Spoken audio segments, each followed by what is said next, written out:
Well, hello again, everybody, and welcome to Solutions with Aquarius Rising Africa. And we have with us again today the beautiful Catherine Edwards, who is just such an amazing, I want to call it a mountain of information, but I don't think that's the right word, right? But you're an encyclopedia of information when it comes to our animals. So I'm very grateful to have you on our channel,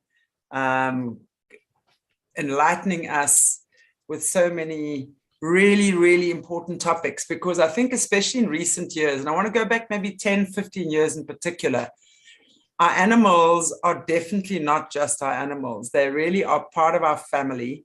And as an animal communicator as well, I'm just so grateful that I can hear the voices of the animals, and that so many people over the past year, I think I've been teaching animal communication since 2009 now. And it's just been amazing how many people have awoken, gone vegetarian or vegan, and just understood animals to be sentient beings on such a different level as well. So today we're going to be talking about integrating new animals and new pets into our homes and our families, which I know you're busy at the moment, so am I busy at the moment, and I've got a particularly tricky situation as well, which is getting much better, I'm happy to say. And I know Morne is forever integrating animals into his clan. He must have about 50 by now. So, welcome, Catherine, and thank you so much for joining us again. How are you today from a cold UK, right? Yeah, looks like it's raining and windy. Wet and windy today. And I must just say, every time you join, I won't keep moving my camera around too much, but two pheasants are just walking across. And last time we had the fog. And then I will just say I've got Indy on the sofa there and Lola behind. So I am good.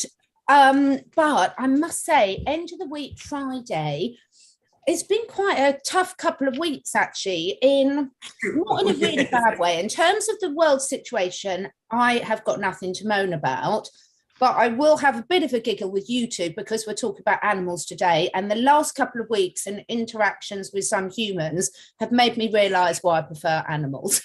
So I'm very happy to be talking about animals. And I say that with a bit of a joke, but only a bit of a joke. So. I know. I think we're all singing off the same song sheet there. I mean, when you're saying about the situation in the world, I mean, it is crazy out there, absolutely crazy. And I must say, I definitely feel the intensities of the energies rising up, almost like bottlenecking. And really, I've needed to just really keep my frequency high and be so aware of so much, but which is a beautiful thing. I can feel the consciousness expanding. It's a beautiful thing. I'm not complaining, but I am saying I most definitely feel it, and it can get quite intense in our world right now. But it's a beautiful time. It's a very exciting time to be alive. And we're both so lucky, as you said, we've both been right in the throes of integrating new animals into our family, which is the blessing of the last week I've had, because I had little Mitzi for a week now. And Morne obviously has done this numerous times. So, you know, it is a really good time, but it's interesting how I think I can really see now I've got to this stage in my life and all the work I've been doing like you guys for the last few years, I can really see how everything on the micro level in our immediate is a real reflection of the bigger picture and everything. And they talk about the whole world's a hologram, and you can see that every little thing just gets magnified up. So yeah, it's been a really good week on the animal front side of things, and I'm really enjoying doing that. And I'm so pleased today we're talking about integrating, because as an animal health practitioner, it's one of the main things that can set this relationship up for the new animal coming to the home. You can it can really set their confidence levels off on the right path or the wrong path, depending on whether it's done appropriately for that animal. So it's something I think that's often very overlooked, but it's so important for all the existing animals, all the existing humans, and the new animal coming into the home, or the field, or the hutch, or whatever it is. Not that I ever agree with hutches, but you know, whatever animal it is, the principles are going to be very similar. Absolutely. Absolutely. Well, how's it going with your new little baby? Because I know you mentioned the last time you were, is it from Hungary that you were getting from Romania. So she arrived, Romania. little Mitzi, who appeared in my David Cohen video yesterday, and she was going to be out with us today. But what I'm doing, and I'll talk you through the process, she's doing brilliantly. She arrived at 11:30 last Thursday night, so she's been with us just a week.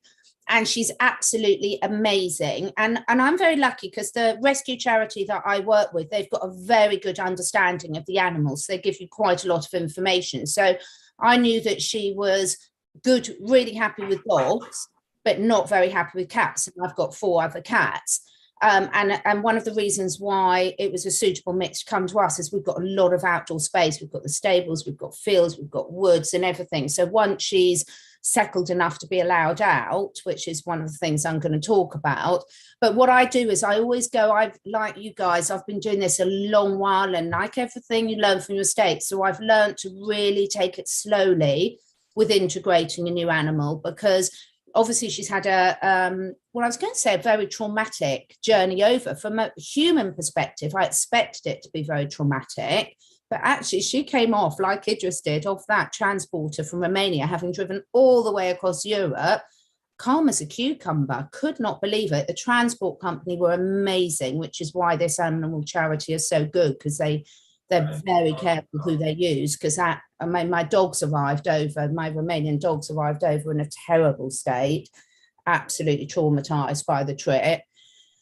So she's going really, really well, guys, but I'm taking it very slowly because she does have, nervousness around other cats. So at the moment she's separate. So I'm gradually increasing the amount of time she can go out, and I can talk you through that process if you want. Yeah, I'd love to hear that. Because I've also recently brought a new little one into our home, and I already have 3 cats. And this little one is very PTSD. She was attacked by dogs and literally escaped to within an inch of her life, literally. And at the time she was pregnant. Wow. So the charity with which I work over here at the local one insisted that they abort the kittens. Of course, I understand why, but I certainly don't like that idea. And then when I got her, she still had stitches, so I wanted to wait until the stitches were out before I integrated her with the others. So she was upstairs at my mom's place. And what happened was a door was left open, and she happened to come down and then attacked one of my other cats, who has now subsequently moved out because of that and has found a new mom down the road. I mean, this was like a really traumatic experience for all of us that went on for maybe a month or so. And then, long story short, I've now met the new mom, which is a beautiful thing because she literally lives within walking distance from me. And she's an animal lover. She's new in the area. She's a healer. She's a yoga teacher. So we relate on many levels. So Gaia certainly knew what she was doing when she introduced us, that's for sure. But with the other little one, Willow, she's still in her little room. She's severely PTSD. Mm-hmm. She must be around 6, maybe 7 months now, little for her age, but stocky. Has never learned to retract her claws.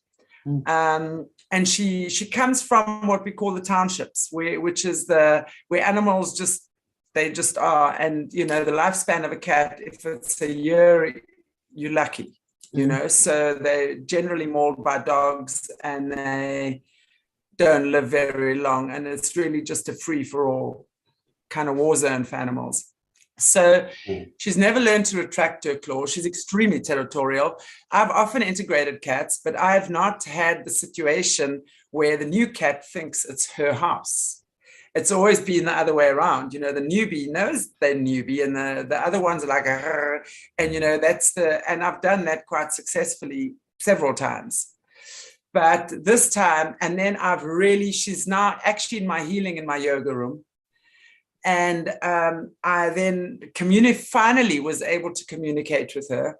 And what she sent back to me was that when she was about 2 to 3 weeks old, her mother was killed by dogs. And there was 2 other kittens in the litter, a little ginger and white, which died, and another little black and white like herself. She's a little tuxedo, which also died. She was then taken by a little boy who found her. She shows me the boy was about 7 years old, and she was somewhere around 2 or 3 weeks. So she was taken to the home of this little boy where she just kind of had to fend for herself. And then, of course, just left to her own devices. And then the incident happened with the dogs, and she was impregnated. So she had to then, and that's when the animal rescue got involved, and then they contacted me.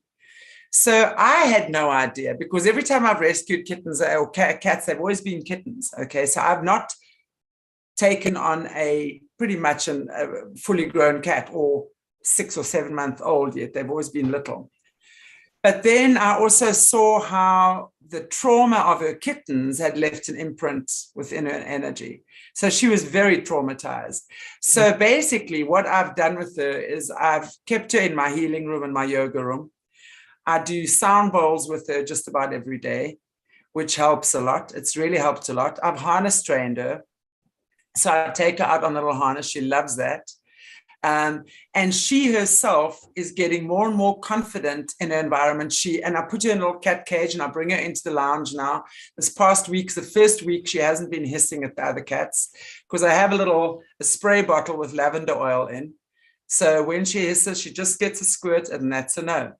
And of course, she doesn't like that. So she's learning. This morning, she was in my bedroom, and all the rooms have got big windows and sliding doors so they can see into the other rooms. My big old boy, he's 17, he just lies on the windowsill of the one room. So she was there, she sees him, she's not hissing and growling anymore. So I've intuitively understood that I've needed to first heal her from the PTSD and let her feel safe in her little body, that she's loved, that she is safe, before I bring her into the mix. So it's taking a lot longer than what I usually would have, because I really nearly had to surrender her, and I couldn't. I mean, because the animal people told me after she attacked Gaia, my other cat, that I should surrender her. I did it for one night. I was in tears. I was beside myself. I could not live with myself. I couldn't. The next day I went to fetch her, and I said, okay, we're going to make this work. And that's when I really sat, and I've had to take very definite steps and very definite time, and actually create a routine with her, where I go in at certain times of the day and I play with her. There's certain toys her room is full of toys. There's only one toy she likes, and it's the one that looks like a feather duster with sparkly things on. And that's the one she loves. And I managed to buy 3 because she destroys them within how short a time. But what I'm saying is, it's really been a different process. And I'm telling our viewers this because I think it's important that our viewers know, when you're rescuing an animal that has been traumatized, it really is like taking on a special needs child. And you have to spend time with that little thing and have to make it feel safe. It's been a beautiful journey. And as I said, it's much better. She's much more confident. I see my internet is unstable. She's much more calm within herself. So it's working, but it's a process. And I think that so many times I hear about people surrendering animals because they don't fit in. But I really just think we have to be patient, and we have to be loving, and we have to understand that they are sentient beings. They've got emotions like we do. And they just need to be done. It needs to be done slowly, carefully, gently, and with a lot of love and a lot of patience. But it's working. I'm very, very delighted to say it's absolutely working. Yeah, I mean, there's lots of things I pick up on there. I think the most important thing is that most people bring another animal into their house, and it is there's some similarities whether you've got a traumatized animal or not. So I sort of specialize in traumatized animals. they're not all traumatized, but some are very, very traumatized that we get of all species. But even if you're getting one that hasn't been through that initial trauma, I think most people underestimate how much impact it has, either taking a kitten or a puppy away from their mother, or a foal, or even moving an adult animal from one home to another, because just like us, they form individual relationships and they need to feel secure and safe in their environment. So what I do is, whenever I get, let's take a cat as an example, because Mitzi's my latest one. What I do is I set up one of my, I wish I had some pictures to show you. I've got a video that I will put up next week on YouTube and share it with you guys. But what I do is I get one of the bedrooms and I have a dog gate, which has got the narrow bars.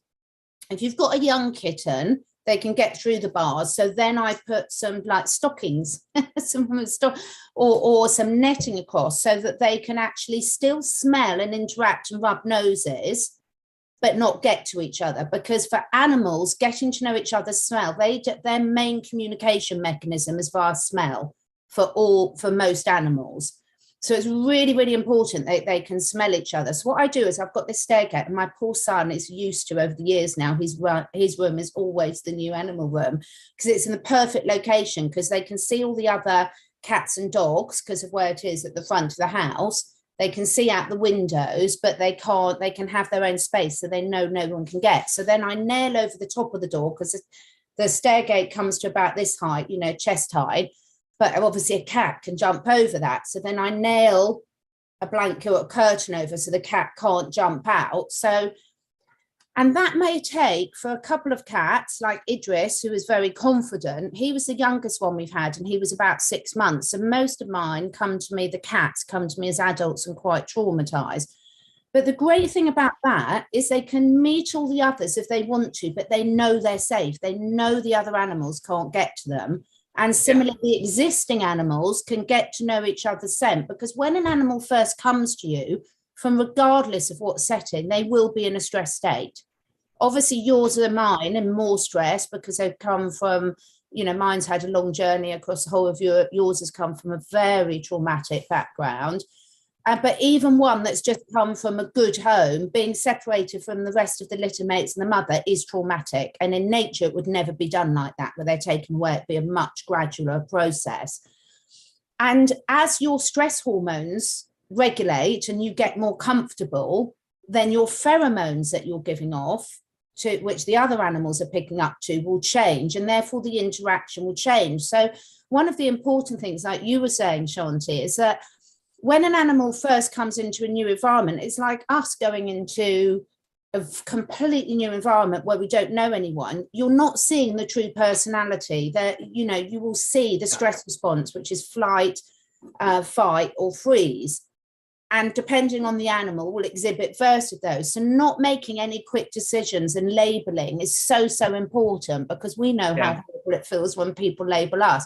So the main problem I get, and I've had it a lot recently as my listeners have seen that I've got a new one, is people get them in and then they shove them all loose and say they'll sort themselves out. And that is a really, in my opinion, the wrong way to do it, because you're not putting the existing animals and the new one in a safe situation.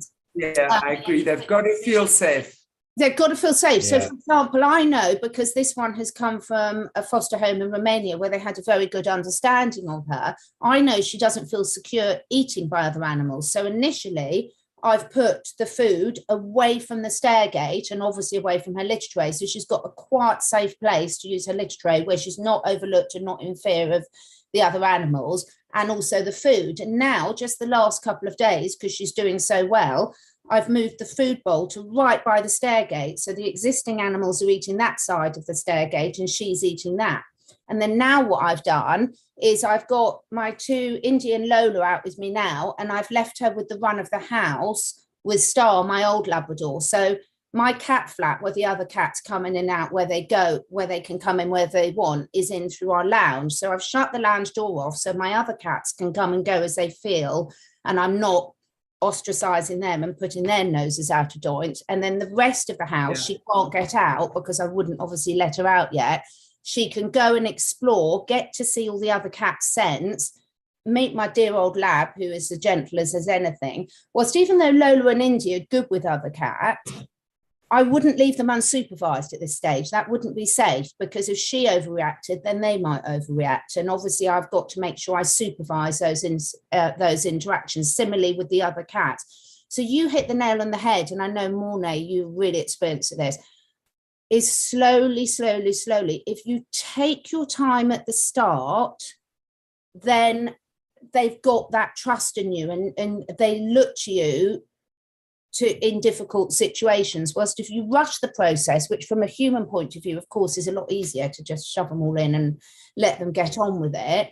But really, if someone flooded you in that way, in a situation where you weren't comfortable with and couldn't really be yourself, how would you feel? And would you really trust that person that had put you in that situation?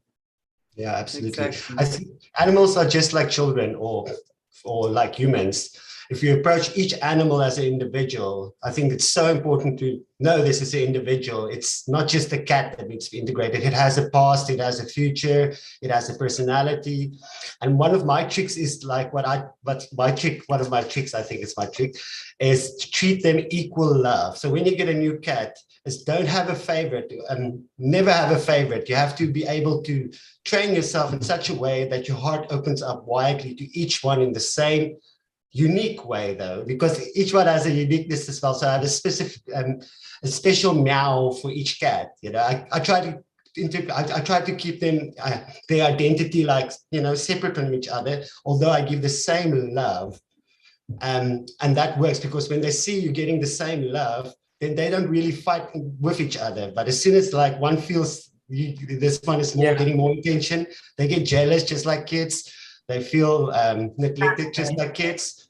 So lots of love, lots of patience, and realize that it is an individual. It's not just a cat that you're integrating into the house. It's Sammy, and Sammy wants this, and Sammy wants his food differently and stuff like that. And then the integration is actually a lot easier. I would say healthier than putting them all into a room and just like sort each other out. I think that is just. I can't imagine that can ever work, ever. I can't imagine. A lot of people believe that.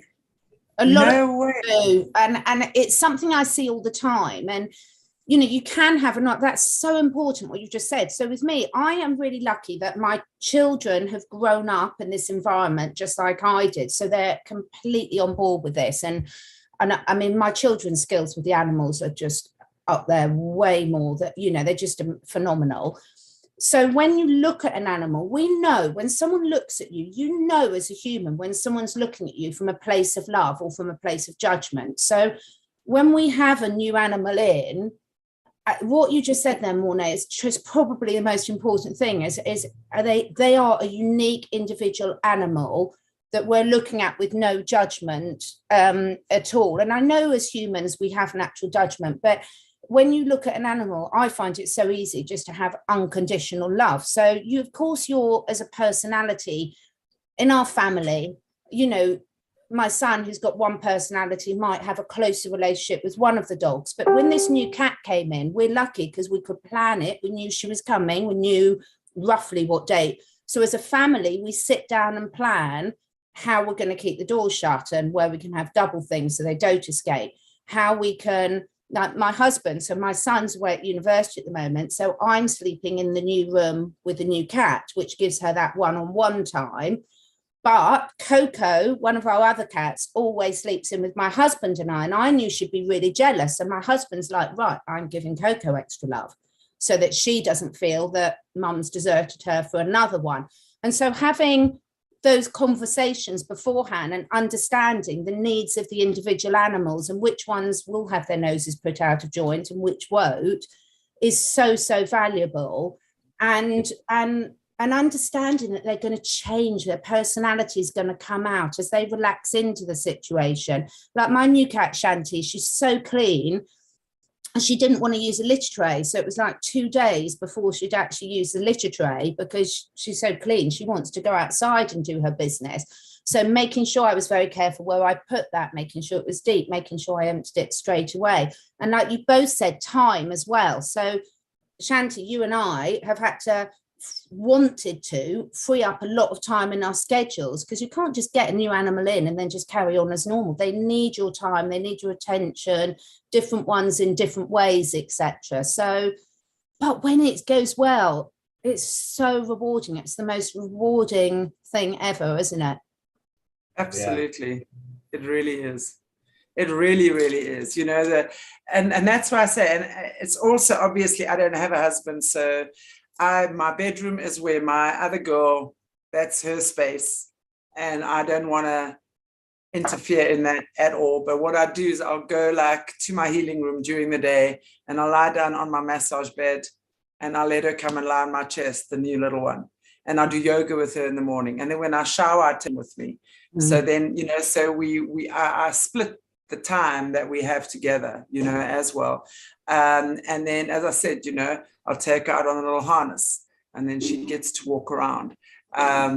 So it really is, I'm now starting to see the results of the love and the attention and the energy. And it's not easy. It's not, I think anyone who's been through something like this will understand. Some cats, I mean, I remember years ago, I had 3 come from different homes, and they just came in and loved each other. There was no problem. It was like a walk in the park. It was 2 little Persians and then a little kitten that came from next door. And, you know, they just, they loved each other from the get-go. So there are those times, you know, where it's fun and it's wonderful. But definitely there are times where, as I said, it takes a lot of patience and a lot of that, and never, and it's right, exactly what Morné says, never to take away from the one and give favoritism to the other. You know, there's always that, and even my old boy, he's 17. I mean, he's been with me for 17 years. He was born under my bed. Okay. He's such a gentle old soul. And he's just calm. And I mean, the other day a bird flew in there. He doesn't even catch the bird. He's never hunted in his life. You know, he's just one of these calm, docile guys, but still needs his love, still needs his attention, and he'll decide where he wants to go. And I just let him be now. But it's amazing. Every time I go to him, pick him up, love him, talk to me, he just purrs. He just purrs. So he needs less attention than any of the others. You know, he knows he's my baby. You know, he was born, you know, so that's a confidence he carries from the moment he was born. And, you know, the others and everyone is so different, and they are so individual and definitely need to be treated as such. I want to ask you about dogs, though. Yeah. Sorry. Dogs and guinea pigs and rabbits and horses, we can cover that because you know, there's some key principles as well. But yeah, dogs are a different kettle of fish, obviously, depending on the dog as well, and whether you're bringing in a puppy or an adult dog. So when I got my 2 from Romania, they came separately because we got Lola first, and I've never had such a traumatized dog in my life. I mean, even though I've been working with animals all my life, the last few years have taken my knowledge up to a huge new level, because every animal you learn so much from. And, you know, sometimes you learn from your mistakes, but the thing is, when you know better, you do better. But with dogs, I do a very similar thing, Chantelle. First of all is I make sure they have their own space. For an animal to have their own space, and some animals like to go and hide, and others like to be more in the open or up high, so that they can see and survey their territory and obviously see what's coming earlier. So finding that out and giving them a choice. So choice is really important. So whether it's a new cat, a new guinea pig, and new things, I try and give as much environmental enhancement, as I call it, as possible, so that tells me a lot about what's making that individual animal. So when I take Lola and Indy, they came from the same rescue home and the same litter in Romania, but they could not be different because they were in with a huge amount of dogs. And so it wasn't like they were raised as a traditional litter. And Indy was so traumatized when we got her. She just hid and looked at the wall and didn't move and thought, if I won't move, no one will notice me. Was Lola will protect her environment. And she was completely opposite how she dealt with it. So just back to what you were saying, Morna, you cannot generalize. You need to look at them both as individual. You know, I've got a twin sister and we're different as chalk and cheese. And yet we've been raised together since birth, but how we deal with life and how we express ourselves is very, very different. So with dogs, I do a very similar thing. I make sure they've got some more space. Now, personally, I don't use crates unless a dog would choose to. Because when I grew up, we never had crates and thing. And for me, there are some circumstances when an emergency, or if you're flying an animal or transporting them, you might need to put them in there. So getting them comfortable going in an enclosed space is important. But equally, you put something in a crate, they've got no choice. You know, it's flooding, sort of thing. So, so what I do is, again, I use stair gates, separate rooms, separate environments, and then introduce under supervision. And a lot depends on who else you've got in the house. So I've been really lucky that when we got Lola and Indy, who were both, we got them like 6 weeks apart, and they were both very traumatized in very different ways. Because my old black lab Star is the steadiest animal you could ever meet, she's already giving off that brilliant, calm energy and is a really good influence on them. So they are seeing another animal who's blatantly very content in her environment. So that's going to make them feel, okay, this could be a safe space, but incredibly slow, incredibly slow. And then others, as you say, you can do much quicker. But I think I still see a lot of people doing too much too soon with their animals, even if they've come from a really safe, you know, you've got them from a family environment, they haven't had any trauma apart from being separated from their mothers, and even that might not be obvious. Yes, you've got to socialize, but doing it in a way where you're not rushing the process too much, I still think is really, really important. Because I see a lot of problem with people over-exercising young puppies, and their joints are, or young horses, and their joints aren't properly developed, and therefore then you're leading on to a life of arthritis when they're older. Wow. Wow. I'm interested as well. Let's say you're bringing in a dog, because I've never been a dog owner actually, but I have this fantasy of owning a little pit bull. Actually, I would love to have a little pit bull. So if I had to bring a dog into the mix with cats, what would be the best way to integrate that? Because that I don't have a clue of. Yeah. So what would your advice be on that? So the main advice I would be is separate spaces. So you've got different age cats. So for example, I would imagine that your 17-year-old isn't going to be as agile or quick as your 6-month-old kitten. Yeah. So I would always set up a room. And again, for something like dogs, they're much easier because I mean, actually, my little girls can jump over anything. They're the most agile dogs I've ever had, but they've never jumped over the stair gates inside, even though they easily can. You see them out and about. They've always respected those. So what I would do, Shanti, I don't know the layout of your house, but sometimes it's set up in some way, whether it's using stair gates or whatever, so that the dog can be separate and that the cats can get away. So it depends on the size of the dog. So you can now get these amazing stair gates that you never used to be able to get. They've got a cat flap in them. So the dog, if it's not, unless it's a really small dog, the dog can't get through, but the cat can get over or under, depending how agile and old the cat is, straight away.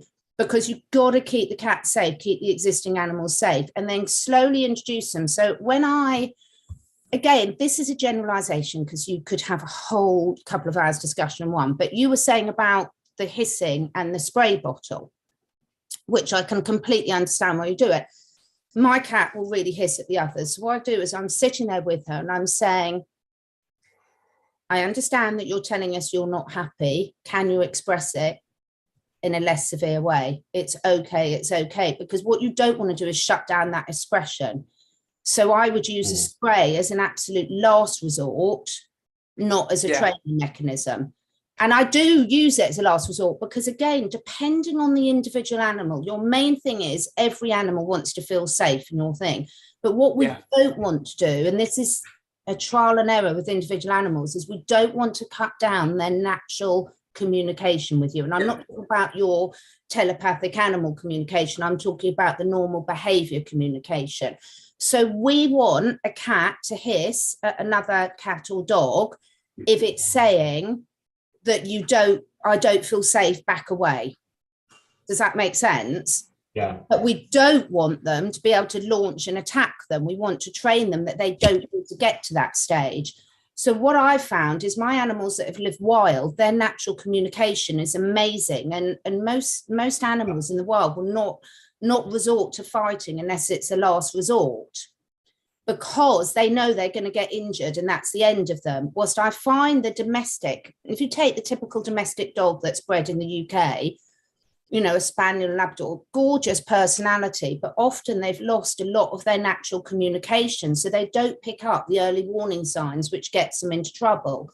So my aim when I'm working with animals, there's always a but, which I'm going to come on to, is to let them use their natural communication and use my breathing techniques, my essentials, whatever, to try and lower that and help them not escalate to the next level of attack. But I would have something like a spray bottle nearby, because if it doesn't work, you've got to have something you can do about it to stop something really happening.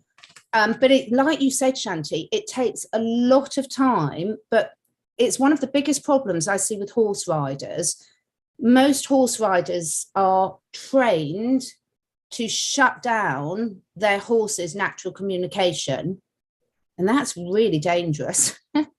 You know, you want that prey animal to be able to react. If you're asking it to gallop along a path and it's uneven that you as a rider can't feel and it could come tumbling down with you and them, I want them to stop and tell me.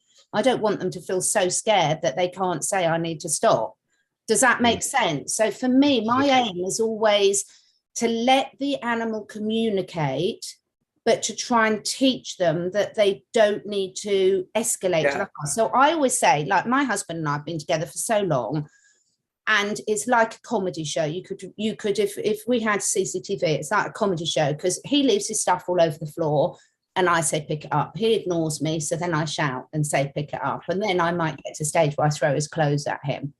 I'm aiming to get to the stage where we both listen to each other, where I don't throw his clothes at him. So with Lola, one of my lovely rescue dogs, she came to us with fear aggression, but it was genuine fear aggression. It's not an aggressive go out then do it, but she's got a very big bubble, and if she's got a dog that just comes straight into it, she's going to react.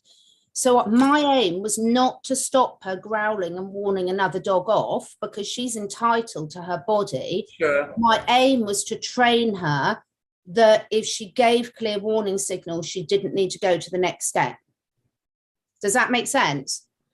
Yeah, totally. Absolutely. I must say, I just want to clarify that I do let her express, and I also talk to her a lot. You know, when it's like, it's okay, I understand you're scared, you have a right to defend your territory, this is your territory. But when she would go, like, she would literally go, and she would literally, I mean, the one day she saw Madiba, my old boy, walking outside, she nearly ran through the glass trying to attack him. That's when I would go, absolutely not, you know, that's a no. This is your space, it's fine. So, and she's now understood that. You know, when I bring her in the cat cage into the lounge area, she also, because I like her to also, and you know, the smells and things, my house is not set up where I can put, like you have the gates and the what have you. So what I've done is, like, I would take towels and things with different smells. When I feed them, I'll change their bowls so they get the smell of each other. I have not brought the feeding together yet, but I've brought so she's gotten past the stage of hissing when I bring her the towel that the other one has been lying on. You know, I wanted them to get all used to that. So that's fine. And the reason I was clarifying that is it's one of the main problems I get is, I think when I get to people, they say that a trainer has told them to do this or that. And the thing is most humans want a quick fix. It's our nature, you know, and it's the way our society runs. but actually those quick fixes always come as a cost, you know, and any person who's got children know that, you know, some children can be very intimidated by a teacher or a grown-up, and you can make them sit there and sit quiet, but at what cost? So I wasn't meaning you were doing that. I was just meaning I see this a lot with people where they've been told by a professional to shut down all communication. And for me, I agree. I think sorry, I think we have a lag here. Yeah, I think everyone has a right to express themselves and their unhappiness and their fear and stuff like that. And that is why, for me as well, I've really loved with the singing bowls, the Tibetan singing bowls, because that is, I mean, the frequencies, and I could see, you know, because that's what I can see, the energy. And I could see how in certain parts of her body, she was so traumatized.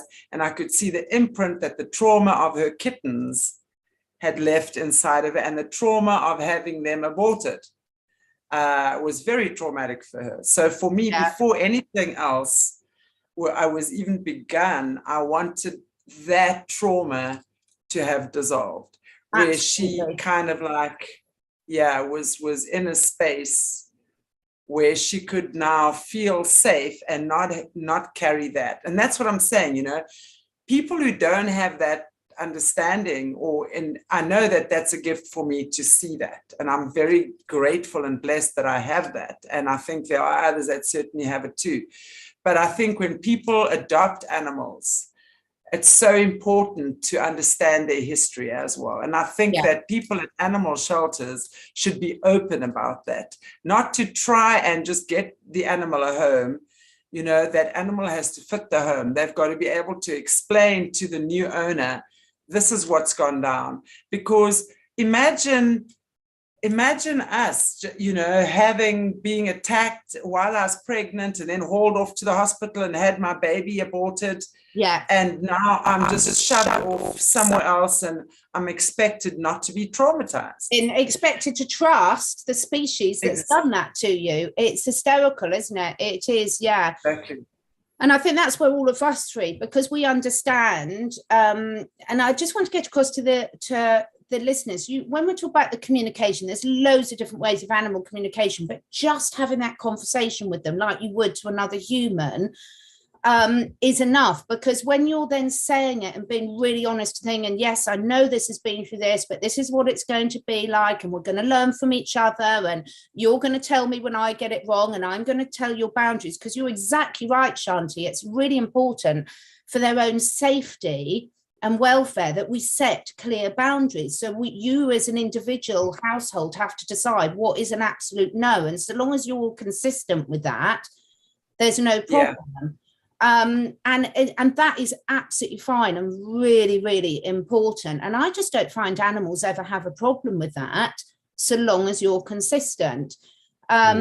And then they'll give you feedback when you're not being consistent. Because I mean, I do it all the time. Don't get me wrong. You know, sometimes I'm in a bit of a hurry and I do something and I think I've changed it, and I'll get instant feedback like, "Ooh, you know, you've changed the goalpost there, Mum. You know, come on now. You can't expect us to do something you're not doing." But yeah, just like children. Well, people who have children, they're exactly like kids. They don't listen to what you say. They listen to what you do. And if you're consistent and in your power and in your love, then it's a lot easier to integrate the animals when you're not doing exactly. And they're very good at raising your triggers, and it's fine, everyone, to make mistakes, so long as then when you realize it is, you explain to the animal, oh, bugger, I got that wrong, and you change it and have that conversation, because they pick up the energy of that. I mean, I've never had an aggressive dog before. And by aggressive, that's a very oversimplification. She's a traumatized dog like that. Indy's traumatized, but doesn't express herself in the same way. She'll hide. So she'll dig the deepest holes in the garden if something scares her. And like, where is she? She's gone. I mean, she's virtually dug to Australia. You know, so they're both traumatized, but expressed in a different way. And it's been really interesting to see how the different members of the family react to that, because we're all individuals. So for me, it's been a real mirror for me to have Lola, who I'm so close to. We get on so well. but she's a real trigger for me because my natural reaction is anger and defense, whilst one of my other family's members might be retreat. So she's a mirror to me. And so it's been really good for me because I've like, okay, I can't expect her to act in the same way and to let go of that and not react in that way, as long as I've got to do the work on myself too. Whereas that doesn't apply to my husband because he never gets angry. You know, he's more of an Indian. I'll go and bury my head in the sand. So it's wonderful to see how they really help you as a human to hold up the mirror and say, you've not mastered that yet. You've got some more work to do, and I'm here to help you do it. And everything you're helping me with is actually helping you as well. Absolutely. Absolutely. I'm interested to know, like, when we're dealing with outside animals, for example, horses, for example, even cattle. I don't know if you deal with. I mean, I was a owner of a cow, an ox actually, not a cow. That was I rescued him from the slaughterhouse, but he was already he was part of a family. So I'm wondering if there would be instances like that, even if you, because you see a lot of the things, you know, how territorial do they get, and that sort of thing. So horses especially, how would you integrate the more, call them outside animals with each other? I mean, obviously I understand the stallion is the stallion and he's going to always try and go for the others. So that's a no-brainer that you separate them. But, you know, there would surely be personality disputes or territory disputes with those types of animals as well. Yeah, so I've introduced a lot, and a lot depends on the circumstances, but you've got to make sure that you set it up for success as much as possible. So with horses, exactly the same. If you're introducing a new horse, you want them separate through safe fencing first, so they can smell each other, kick up at each other, whatever. Not barbed wire fencing, not even if it's electric fencing, it has to be really good quality because a lot of horses will injure themselves on temporary fencing. So I've done a lot of introducing of other horses, and again, letting them smell each other, getting to know, but also understanding what, let's take horses as an example, they need. So horse is a prey animal. So if you go and shove a horse out in a square paddock that's got nowhere for them to hide from predators, nowhere for them to relax, whatever, they are going to be on a high adrenaline regardless. You know, a prey animal needs to have a bolt hole somewhere to hide.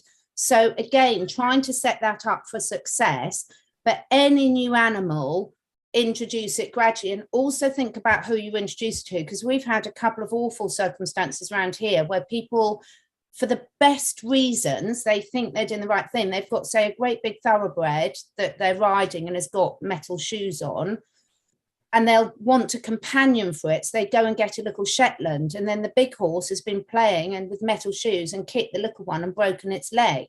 You know, in the wild, you'd never get great big horses and little horses. Yes, you'd get foals, but the same thing interacting. So it's using some common sense and doing research. How can I set up the environment? So if you have got a square field, what can I put in there? Can I put some big logs in there that they can hide behind? Can I put a big straw bale that they can hide behind? What can I do to give them a little bit of security so they can actually have some downtime?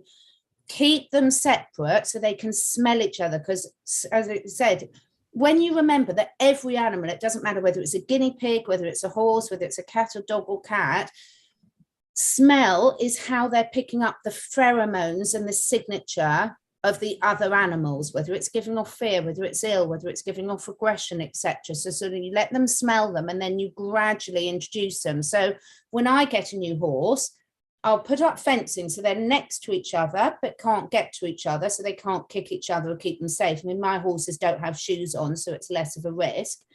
And then we'll take them out for walks together so they can get to know each other's personalities, take them out for a walk, get to know each other, but still there's under some supervision. And then only when I see everything's all safe will I let them all in together. So it's taking your time, setting it up for success, thinking, what does a horse need to feel safe and secure? how can I mimic that in the best way I can with the resources I've got available, and being creative, you know, even putting different branches in the fields. If you haven't got trees in your field, go and cut some branches, safe branches that's safe for the animal to eat, put them in there, let them sniff there. Then once they've got their scent in it, swap them over like you do with the bowl shanty and the blankets and things, so that they can do it. But it is time, again, recipe for disaster. And I see it all the time. And with horses, it's more drastic, because if one of them gets kicked, particularly if they've got shoes on, metal shoes on, then you're going to do a lot of damage. Absolutely. And very interesting. I do the same. I put a barrier up so they can smell each other, give them, depends on the guinea pigs, give them a week, couple of weeks, whatever. And then I'll move them into a neutral thing. I put some videos up on my YouTube. So if it's summer, I'll put them into a neutral big grass run so they can get to each other on neutral territory. Or because the last one's in the winter, I set up a temporary run in my office here. And that was great because I could keep an eye on them, so I could interact if there were any. I mean, I'm a little bit wimpy. I'm sort of the type of mum that my natural inclination is, you know, I've spent a corporate career in risk management and project management. So I look, this could go wrong and this is what I'm going to put in place. Whereas other members of the family are far more laid back. So you can discuss it and sort of try and get the balance right between not interfering too much, but not letting one of the animals get hurt. Because once you've got to that stage, you're in trouble. You've got then a lot of damage limitation to make up for. Yeah. Absolutely. Absolutely. Wow. I just think it's so important that all of us know this about our animals, really. As I was saying in the beginning, I find it horrifying that people can just throw animals in the same place. And I was actually watching one of, is it Jackson Galaxy, whatever, the cat guy. I don't know if you know him. He's got a TV program. I mean, he's actually brilliant. He's like he's the cat whisperer, an American guy. He's got big tattoos all over him, and he's such a mushy guy when it comes to the cats. And wow, he has this incredible way with dealing with cats. I mean, I have to say, I've watched him. I'm in absolute amazement at his abilities that he has with them. And it's usually always the human being that's the issue, isn't it? Because when we look at animals, and they really are a reflection of us in so many ways. And so many times I want to say, guys, as well, when our animals get sick, like they'll get cancer or stuff like that, oftentimes they take on our illnesses and our ailments as well. So I think it's really important to understand that they're often our guides, they're our teachers. You know, when we do animal communication workshops, the animals are always the animal teachers. We always refer to them as the teachers of the day. So that's very important, I think, to realize they've got so much to teach us. They are not just here for our benefit and to get bored with and to leave them locked up in yards and things. Oh my goodness, when I see people do that, I want to die a million deaths. I just see people having these dogs that they keep and especially here in Africa, South Africa especially, and they're to guard their property. So they stay in these small enclosed yards the whole day. They never get walked. I mean, you have to walk your dogs. Dogs need thousands of scents a day. They're social animals. It's like being in a prison. I don't care how big and beautiful your yard is. It's like being enclosed in a prison every single day that you can't get out of. They need to go for walks. They need to go and socialize at the parks. They need to meet friends. They need to have buddies and things like that. Exactly. So, that's so important you said that, because I've got a friend who employed a really top dog behaviorist who told her that her dog, because she had an aggressive dog, and she just said, oh, you've got a big garden, the walks are just for the humans' benefit, not the dogs. And you're so right, they need that mental stimulation, because any of us, I say this about diet, about environment, doesn't matter how good your house is, how good your garden is, they'll get bored. They need it. So my horses aren't in the same field. They go to a different field and they do this. Now, yes, you could say I'm very lucky but we've moved our whole house so we can do that. We've set it up and we've worked really hard to do that. But if you can't do that, you can bring nature to them. So that's another thing that you can do. You've got to always look at, okay, what can I do to keep the mental, physical, stimulation? Can I just say finally, because I know we're out of time, but resources is really important. So if you're introducing any new animal, putting multiple water bowls and food bowls and litter trays in different areas of the house, if it's a cat, or if it's horses, lots of hay piles out, or if it's a dog, making sure that they're not initially having to share resources, they've got their own, because obviously food and water are really primary stressors for an animal. So long as you're not making sure there's a limited resource of those, then you'll avoid problems there as well. Absolutely. I think that's a great thing. And, having said that about dogs as well, absolutely, they are there to exercise us too. Yeah. I mean, we've got to see this as a fun outing, especially dogs. I mean, when we take dogs, I mean, I'm often out and about in the mornings either on my wheel or off to the beach or whatever. And I love to see these regular guys and gals taking their dogs for walks and things. It's exercise for you. It keeps you fit. It keeps you healthy. It keeps you in the fresh air as well. But most importantly, it is for your animal as well, that you can, that they can experience what they need to. It's so important that they have quality of life as well. To enjoy their life experience as well. They didn't come to you just to be kept enclosed all the time. That's really, really, really not kind at all. So I think that's important. Catherine, as always, it's delightful to have you. Thank you so, so much for, again, this invaluable information that you've given us and shared with us today. Is there anything else in closing that you would just like to say to our viewers and things before we end off today? I think the main thing I'd like to say is, one, anyone who's taken the time to watch this, thank you so much, because what we're not saying, none of us three are saying we've got all the answers. As I said, every single animal, whether it's one of my own or one of my clients, teaches me something new. And all I would say is just, so long as your heart's in it and your intent is really to do the best you can, and you keep allowing your animal to give you feedback, then that journey together just gets better and better and better. So it's not thinking you can't have an animal if you haven't got the perfect setup, because there are loads of animals in rescue homes that desperately need a caring human to help them out.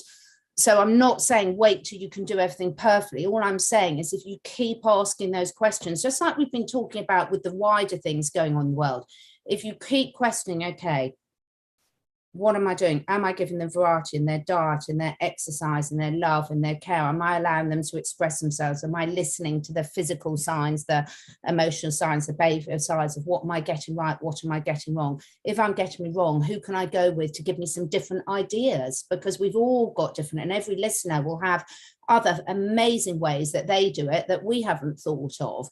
So I think so long as you keep that curiosity and your heart is to have the best relationship possible, then it's going to be a win-win situation for the animal and for you. It's so true. And I think, we get to really, whether you don't have to be an animal communicator to understand what your animal's needs are at all. You get to feel what they want. You'll get to look at them and they'll tell you what they want. You'll just tune in, because that's what happens when you actually are living in close proximity with another sentient being. You get to understand what they want. They get to understand your needs as well. They get to understand your moods. They are such beautiful companions. When you're feeling down, this fluffy little thing and this furry little thing just comes and sits on you or next to you, and just that purring is just enough to change your entire emotional dynamic. So they really are amazing. They really are. And I hope that everyone out there decides to rescue an animal, And as you say, Catherine, there are so many animals in these rescue centers that are in dire need of a home.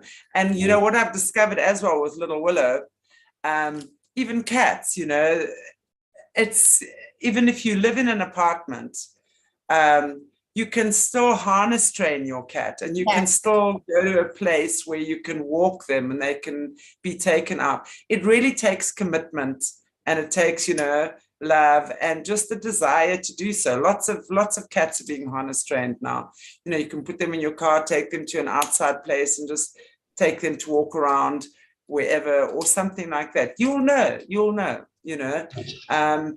Some cats really are apartment cats. I've seen cats that absolutely are apartment cats too. You know, if they are trained that way, and if that's their reality, then if they're getting love and affection and good diet and stuff, that's fine too, I think. Yeah, there is every personality. I mean, one of our rescues that adopted us, I mean, she was a stray. She just adopted us and started off living in our stables and then let me catch her and bring her in. She's had a tough life. She was not coping as a stray at all. And now she hardly wants to go out at all. She can go out whenever she wants, but she comes out, does her business in the garden, goes back in and sleep. And she is happy as Larry. So if she was now in a not allowed out, it wouldn't stress her out at all. Idris, if he was in a home that didn't have a lot of countryside, it would be a nightmare for him and he'd be very unhappy. So you are so right. There's lots of animals that are very happy, and you know, they're so forgiving, aren't they, in terms of, so long as you're constantly trying to do your best, you will get there with them, and they'll train you more than you train them, and it's just so rewarding. Yeah, absolutely true. I have to share one thing now. We're talking about cats on harnesses. Usually when I move, on the first night or the second night, I actually take my cats out and we go walk around the block or outside in the night. That I like walk with my cats in the night, which is very unusual. But that's how I get them used to, okay, this is your new area. I know cats, they go all over. You can't keep them in. So I take them out at the first night, because usually you have to keep cats in the house for at least a week or something in a new house. I've never done it. On the first night, I take them out, go for a walk. I like, here's the new place. Okay, cool. You know how to get in and out, not just the home, the yard as well, because for me, it's very important they know how to, exactly, if there's trouble, come in there. But yeah, that's so much fun. Take them loose. Are they just following you, Monet? Loose, just following me. Underlying, and that is a relationship we're all aiming for, because when you can do that, you know that they've got such a trust in you that they can do that. So that is just wonderful. It's just perfect, you know. Yeah, absolutely. Oh, absolutely. That's so lovely. Can you take a video? I mean, anyone who watches my channel knows that Idris comes for walks with me anywhere, and you know, this has really been such a learning curve for me. I know we've got to go, but I am a natural worrier. I'm quite a mummy protective one. So even though we're on a country lane, I'm like, can't come. But he's so sensible, touch wood. But also he's just having the best life ever. Was my husband's just like, he's fine. He goes up on the bank, he's fine. And it's been really good for me. Yes, of course, I'm not going to consciously put my cat in a dangerous situation. But equally, I also am learning to respect his, like I've got 2 children now that are off driving themselves and things like that. I can't follow them around everywhere. You get to a stage where you say, right, now I've got to trust them to make their own decisions in life. It's just, I find that more difficult than my husband, but I know that's my baggage, not theirs, sort of thing. Yeah. Oh, that's lovely, Monet. That's a perfect way to finish. You can just imagine that. How gorgeous. Yeah, it's so much fun. I feel like a little lion pride walking at night. Yeah. Okay, guys and girls, we say thank you so much for watching another episode of our animals, and just integrating our animals into new homes. And again, Catherine, thank you so much for joining us. We look forward to having you back in 2 weeks' time again, with more information and more intel. We'll still figure out what we're going to be talking about, but we'll let you know. We'll keep you updated. If you haven't already, please give us a like, a share, and a subscribe. Follow us on our new channel, Solutions with Aquarius Rising Africa. Thank you so much. God bless you all. Take good care of yourselves, and we will see you soon.